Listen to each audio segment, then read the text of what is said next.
Welcome to another episode of Untold Legends, where I take a deep dive into your favorite fictional stories. Last time on the Metroid story series, I detailed the creation of Metroid's first handheld outing, with Metroid 2: The Return of Samus, leading to its eventual remake in the form of Metroid Samus Returns. After the Galactic Federation decided that the Metroid threat finally had to be addressed in a definitive manner, Samus was hired to exterminate the entire race. After landing on SR-388, she realized the Metroids were far more dangerous than anyone had anticipated, evolving into multiple forms, each more dangerous than the previous one. In the end, her old foe Ridley attempted to steal the final survivor, a baby Metroid, as the infant protected Samus from the vicious attack, and both successfully escaped the once-infested planet. Samus's next outing would be a callback to her original adventure, what many gamers would consider not only one of the best Metroid games of all time, but one of the greatest video games of all time, paving the way for new genres and inspiration for games to this very day. Players were able to experience Metroid with power on the Nintendo Entertainment System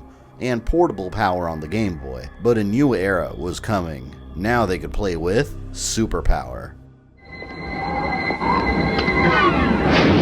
When you decide to step up to this kind of power, this kind of challenge, this kind of flying, crashing, feeling, when you decide to get serious, there's only one place to come: the games of Super Nintendo. No one else creates this kind of experience, because no one else creates these kinds of games. Now you're playing with power, superpower.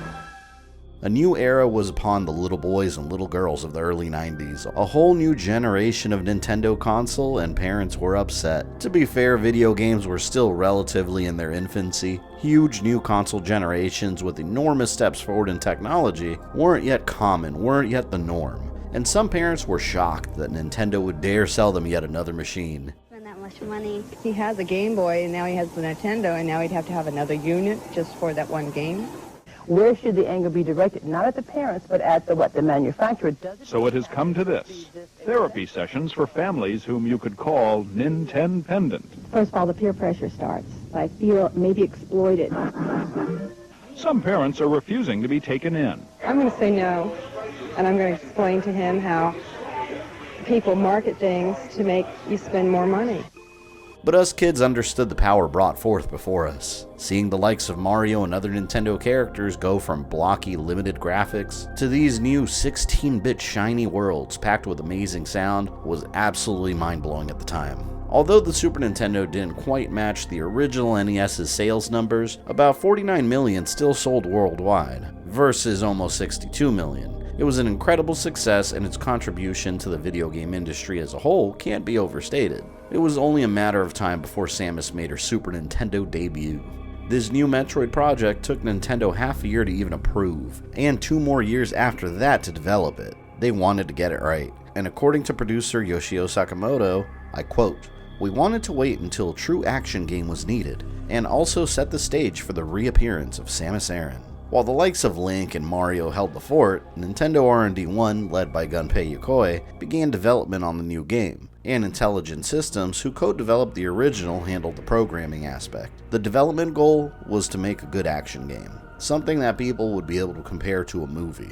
The first year of development was an overall learning period, as the SNES hardware was very different from the NES hardware. Samus was programmed with a much freer range of motion compared to her original adventure. She could fire in all directions while moving, and the additional power of the Super Nintendo allowed the game to become one of the first open-world adventures with a map. One of the single most important additions to the Metroid series as a whole, still used in every installment afterwards in some manner. Originally, the development team wanted to make a single large map, but organizing that amount of graphic data in a coherent manner was a huge challenge. So instead, it was broken into smaller parts, smaller separate regions across a planet. The public saw its first demonstration of the new game at the Winter 1994 Consumer Electronics Show. It was named the best Super Nintendo game presented there by GamePro magazine.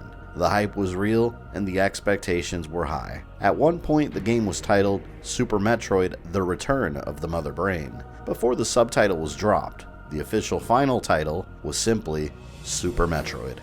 Japan, March 19th, 1994. Super Metroid releases. これがメトロイド。まだ幼虫だ。しかしこのエネルギーは人類の役に立つかもしれん。あ、ヘビーメトロイドが奪われる。緊急指令、スペースハンターサムス・アラン、さらわれたベビーメトロイドを奪い返スーパーファミコンソフトスーパーメトロイド、とてつもない地下要塞が待ち受けている。 And April 18th, 1994, North America has its Super Metroid launch. Immediately, when booting it up, players could see how far Nintendo had come with Super Metroid's atmospheric, almost horror-like intro, with the baby Metroid in a tank surrounded by dead scientists.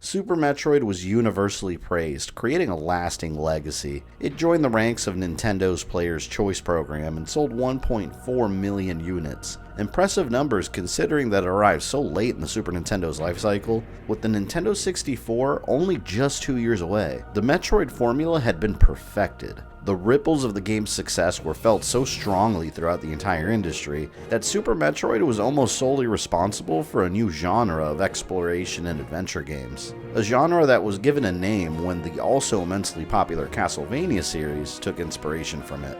The Metroidvania style was born.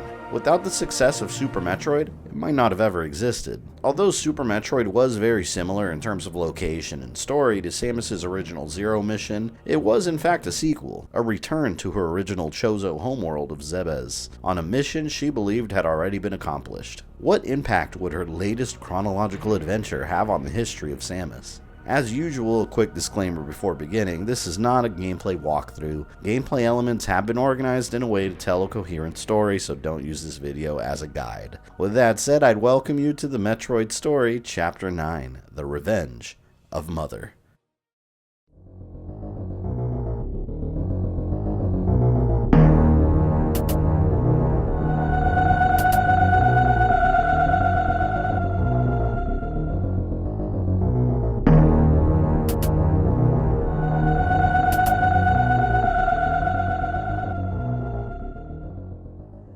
Samus's last mission was a success. Planet SR-388 was cleared of Metroids, and as far as the galaxy knew, Metroids were now extinct. Only the baby Samus spared remained. Samus personally delivered it to Galactic Research Station Ceres, a research station filled with scientists that she trusted to keep the Metroid out of the wrong hands. She believed the surviving baby could provide some answers on the Metroid's inner workings, and provide some sort of good for the galaxy, and she was right. The scientists studied the baby's energy-producing qualities and discovered a multitude of uses that would benefit galactic society. But their discoveries would never be seen publicly. After Ridley's defeat on SR-388, he notified Space Pirate Command of the surviving Metroid, and they quickly worked to track Samus' ship. The Space Pirates knew where she had taken it, and Ridley himself was sent to attack the station. The scientists on board had no chance. Ridley ripped through the station, and the scientists set out an emergency distress signal. Samus picked up the signal and quickly prepared to answer the call.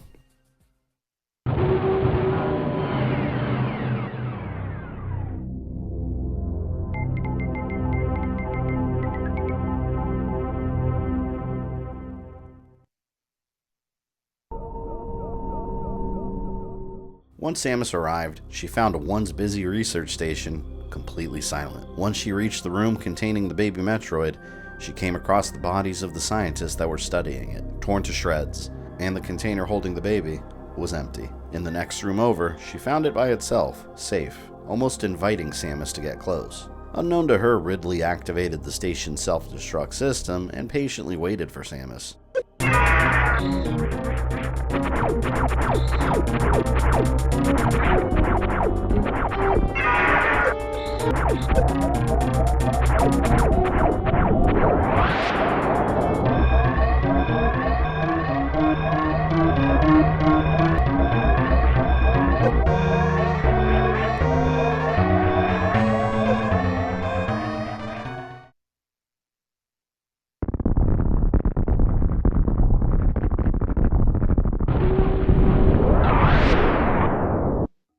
Space Station Ceres was destroyed, and Ridley successfully claimed the baby. Samus was still close enough to follow Ridley effortlessly. The monster didn't even try to hide his trail, and Samus's head filled with questions. The entire scenario made no sense. Ridley was waiting for her. He knew that she would follow to his destination, Planet Zebes, home. It had been years since Samus stepped foot on Zebes. The last time was during her initial mission, when she wiped out Mother Brain in her space pirate operation. She landed on Crateria in the middle of an acid rainstorm, and her first thought was to investigate the old space pirate base inside the Turian region. She feared that somebody was operating in Mother Brain's place. But much to her relief, Mother Brain's old tank was still destroyed and empty. But she did make a shocking discovery. Zebesian space pirates. How could they have possibly returned? Space pirates responded to strong leaders and remained loyal as long as the leader was in power. But Ridley was never known to be a main leader among the space pirates. He was believed to be more of a wartime commander or weapon the space pirates unleashed on vulnerable populations. Someone else was giving the orders. Just like in her Zero mission, Samus traveled to the Brinstar region underneath the crust to find Ridley, and the answer she was seeking. Once Samus arrived in Brinstar, she expected to find an untouched jungle overgrown from years without management. Instead, she found new corridors dug out from the jungle, separating Brinstar into upper and lower regions. It was almost unrecognizable from her last time there. Evidence that Zebes was no longer empty of intelligent life.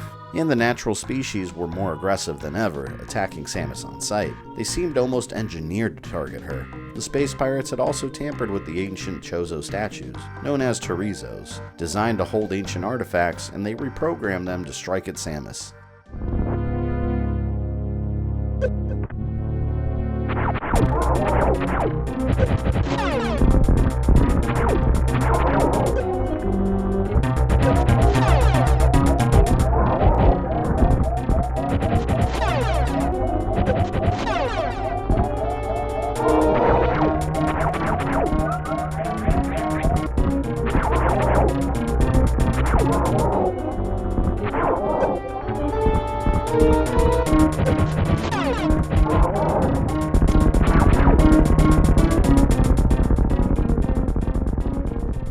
Samus destroyed the statue and continued her investigation deep within Brinstar's lower regions and fought against more space pirates. Genetically, many of them were similar to each other, showing that their cloning technology was in full swing, and the space pirates were replicating their lower class soldiers to fill their ranks. Mere distractions for Samus while she tracked an unusual energy source to a chamber filled with water, sealed with a complicated golden locking mechanism.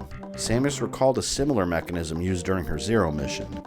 Genetic locks tied to both Kraid and Ridley. This new mechanism functioned the same way, but she didn't recognize the other two creatures on it, two new organisms the space pirates used to seal themselves deep within the planet.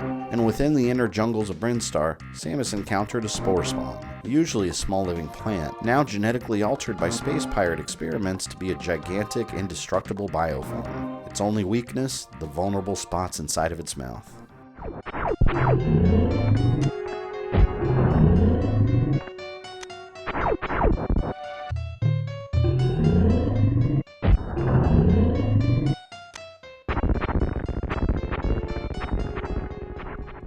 The destruction of the spore spawn also destroyed the plant life surrounding it. Its roots had fused with the nearby plant life and incorporated them into its own being. Without the spore spawn providing nourishment, a portion of the ceiling collapsed, and Samus traveled out of Brinstar's natural jungles into cold mechanical space pirate architecture. Inside this new unfamiliar area, she came across an unusual sight: space pirates that looked like Kraid. These miniature Kraids were failed cloning experiments meant to replicate Kraid perfectly, but they never grew past their small size. With these mini Kraids in the area, the original had to be nearby.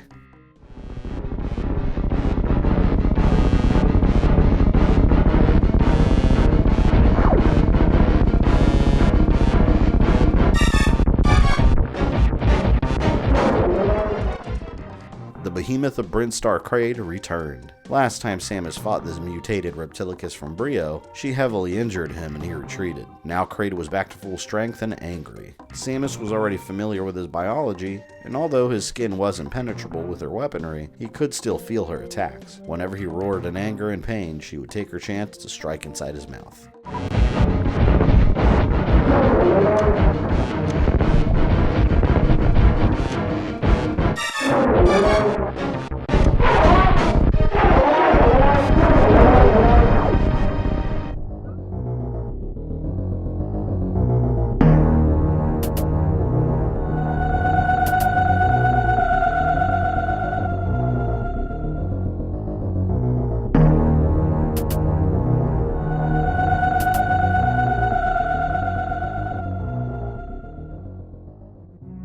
Behemoth of Brinstar was defeated again. Before Samus could strike a final blow, Kraid retreated underground within his chamber. He may have survived, but Samus damaged him enough to collect a genetic sample for the space pirate locking mechanism. It seemed the search for Ridley and the secrets of Zebes would take her much further below than she anticipated, and she activated her Varia suit function in preparation. The inside of Zebes was extremely hot, and its deep waters had enough pressure to crush a normal human being. The suit, however, would keep her safe. Her scans indicated energy fluctuations nearby and a large organism, possibly one of the space pirates tied to the lock. She tracked the signal back to the surface of Zebes, to the ancient ruins of a ship, much older than any of the Chozo ruins she was aware of in all her years living on the planet alongside them. All indications pointed to this wrecked ship being of Chozo origin. All indications pointed to this wrecked ship being an old Chozo vessel. When the Chozo first spread among the galaxy, they sent individual search parties to find habitable worlds. One of those ships crashed on Zebes, instantly destroying everyone on board, and all that remained now were echoes of the past and strange entities phasing in and out of reality. Samus saw something similar previously on her mission to Aether. Since the planet was stuck between two dimensions of existence, something was causing similar behavior on the wrecked Chozo craft.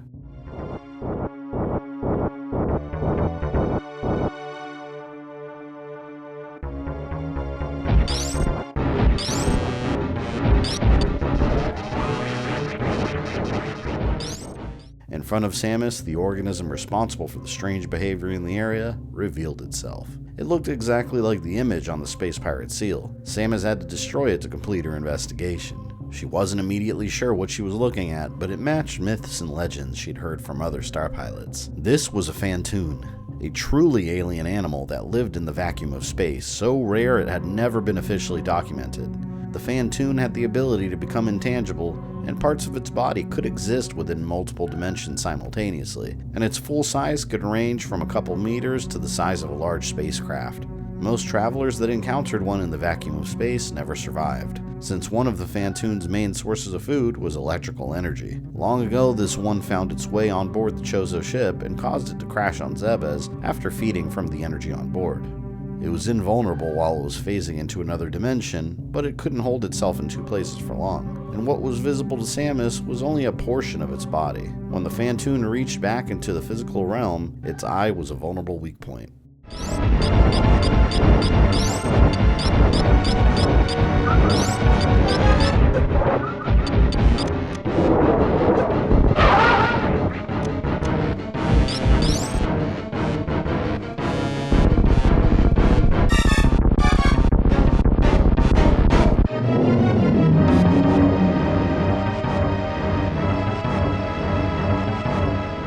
The energy fluctuations on the wrecked ship were no longer picked up on Samus's scanners, indicating that the Phantoon was in fact responsible, and she also collected its genetic sample for the security log. Only 2 remained. With the surface of Zebes behind her, Samus prepared to travel beyond the wrecked ship and into the Meridia region.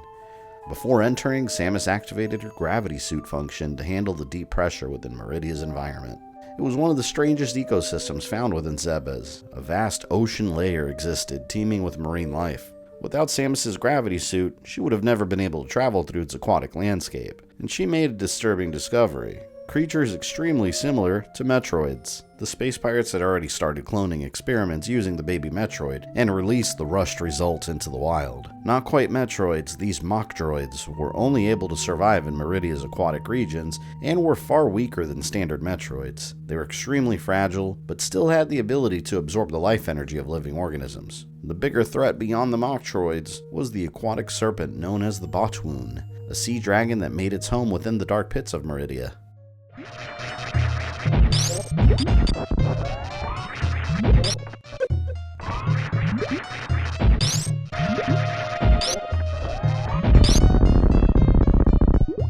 With the Botwoon defeated, Samus continued tracking an even larger threat nearby. It had to be the other guardian she didn't recognize from the security mechanism. Near its dwelling, Samus encountered small predatory crustaceans known as Avirs. Small and posing almost no threat to Samus, the Avirs feared the much larger Dragon.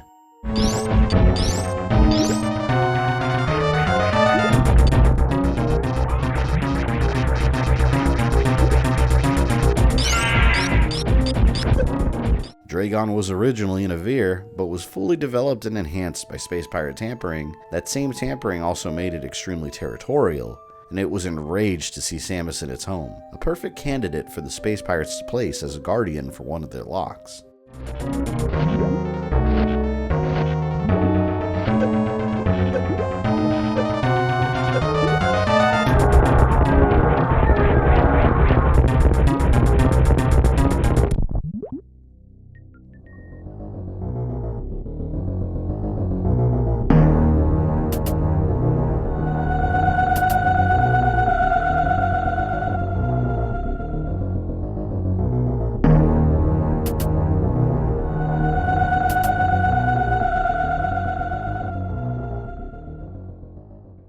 The Dragon was destroyed, obliterated by Samus, and its remains were cannibalized by the Avirs nearby. Only Ridley remained, based on the statue carving Samus saw when she arrived on Zebes. Samus had to find him and get answers. Only Ridley knew who was currently in charge of the Space Pirates, the mysterious individual organizing their activities and resurrecting the base on Zebes. Based on her previous experiences with Ridley, Samus knew he preferred to hide out in the hot depths of Norfair, with its extreme temperatures where most would never be able to find him.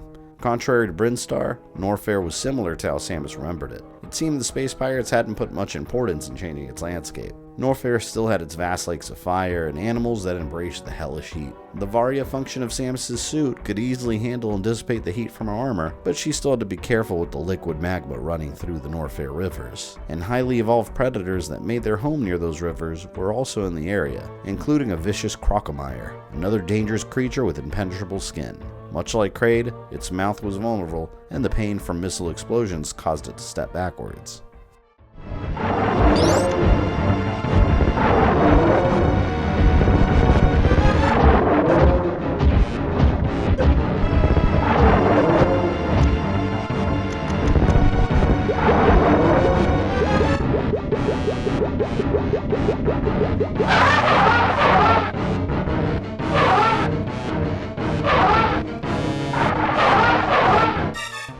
Crocomire was a powerful opponent, but even with all of its strength, it was still vulnerable to the sheer heat of the magma below. Samus continued into Norfair, searching for Ridley. He was well aware of her progress and was monitoring her every move since she arrived back on the planet. He saw how effortlessly she pummeled through every creature and space pirate in her way. She defeated him multiple times through various rounds of cybernetics and face-on enhancement. Samus was a battle-hardened warrior, and she was coming for him. For the first time, Ridley felt fear and realized that Space Pirate Command was simply using him as bait. Ridley decided to make a run for it, leaving his own troops behind. But it was too late. He waited too long and ran right into Samus. There would be no escape this time, and Samus would have no time to ask questions.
Ridley lured Samus to Zebes purposely and received the confrontation that he created. Ridley was dead. The last time his injured and charred body was taken and rebuilt by the Space Pirates. Today, no such help would arrive. Samus dispensed her final justice and was left without answers. Her only way forward now was to open the pathway that was protected by the 4 seals placed by the Space Pirates.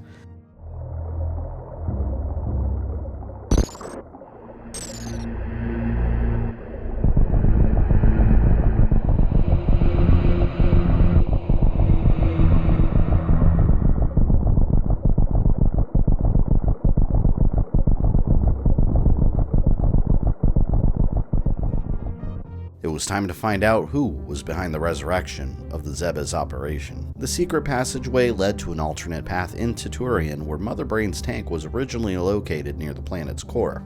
Samus's top priority was to shut down the space pirate base and retrieve the baby Metroid safely.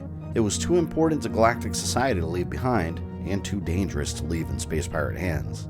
These inner chambers of Turian were newly constructed, unfamiliar to Samus, but the dangers inside were quite familiar. The space pirates activated its multiple security turrets, which marked Samus as their main target, and they released genuine Metroids, perhaps left over from the previous space pirate operation, or perhaps perfectly cloned from the baby's DNA. But then she encountered a Metroid, bigger than she had ever seen in its current stage of life. It was the baby, ravenous and hungry, overgrown from uncontrolled feeding. The baby Metroid latched onto Samus, and she could feel her life force draining. She wouldn't be able to remove it without harming it, but she wouldn't have to. Once the baby recognized Samus, he let go instantly. It could never harm its mother. The baby left the area, and Samus followed closely behind, until she reached the main control center of the space pirate base. She would soon discover the identity of the space pirate leader. What seemed to be an Aurora unit stood before her, in a tank surrounded by defenses, and much to Samus's shock, her scans indicated this was Mother Brain. Somehow Mother Brain had returned. Thanks to the organic material Mother Brain was composed of, the space pirates used their cloning technology to regrow her damaged portions. Enough of Mother Brain's artificial intelligence remained to re-establish the Zebes base. Samus didn't hesitate to attack, and easily thwarted Mother Brain's plot.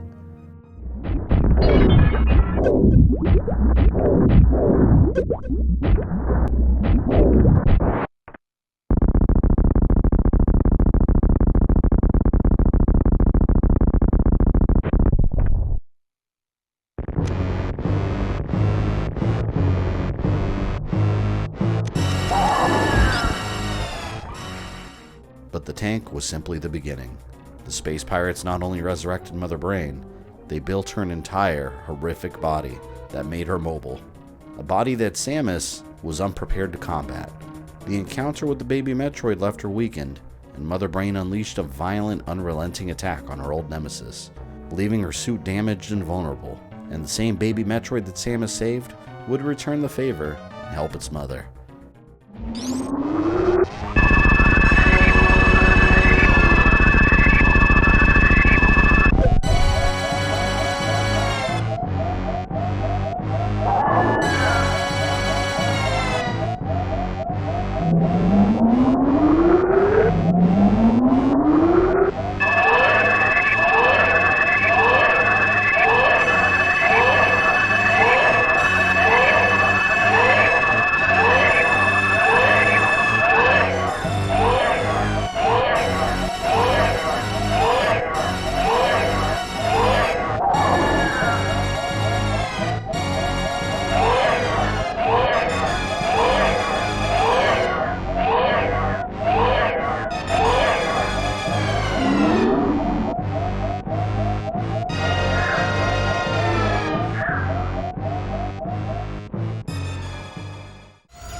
The baby sacrificed itself to save Samus. It absorbed the energy from within Mother Brain, and it transferred it back into Samus's suit, turning the tide on Mother Brain completely. Samus's systems were now overloaded, ready to unleash overpowered beams of destruction.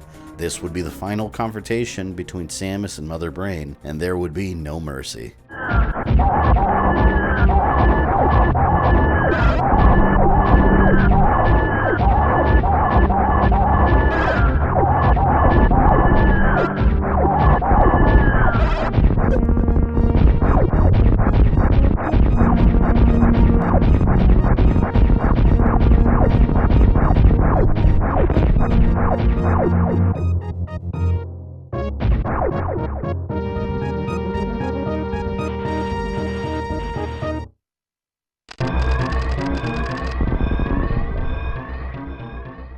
As Mother Brain was destroyed, an emergency countdown immediately began, and the gravity of Mother Brain's plot hit Samus. The realization that none of it mattered. Mother Brain didn't seek to re-establish the strength of the space pirates. She didn't care about the Metroids, she didn't even care about her own survival. Mother Brain simply wanted Samus destroyed, so much that she tied the activation of an enormous bomb to her own vital signs. A bomb linked directly to the planet's core. Mother Brain wanted Samus deep enough into the planet and weak enough to not have time to escape. The entire mission to Zebes was a trap, and the entire planet was set to explode with Samus on it. If she didn't get out in time, she'd be caught in the explosion for sure.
With seconds left, Samus escaped Zebes. The planet that was once her home was now obliterated in space dust and debris. And Mother Brain, Ridley, and the Space Pirates were no more. Join me next time for the Metroid story Part 10, Rebirth of Evil. With the destruction of Zebes and the loss of the baby just recently behind her, Samus is forced to face the trauma of her past. Painful memories she believes she conquered long ago, and when she responds to a distress signal from a derelict space station, she interrupts a Galactic Federation mission led by her previous commander. A mission that uncovers the Federation's darkest secrets, strange creatures that she's never encountered before, old enemies that couldn't possibly be alive, and a mysterious stranger with a deep connection to the space pirates.